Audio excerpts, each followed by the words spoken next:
ya pi nga itisha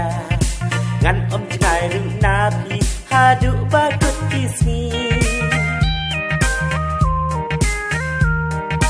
ki kam ki babun ba ban tek sru ngam yo por namar ngabu silent ngayo iki misko namar ngabu silent ngayo iki misko ngam don arjing mut happy ngalarai kut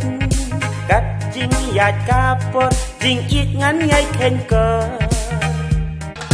ngam don arjing mut happy ngalarai kut kat jing yat kapor jing ik nyen ngai khen ko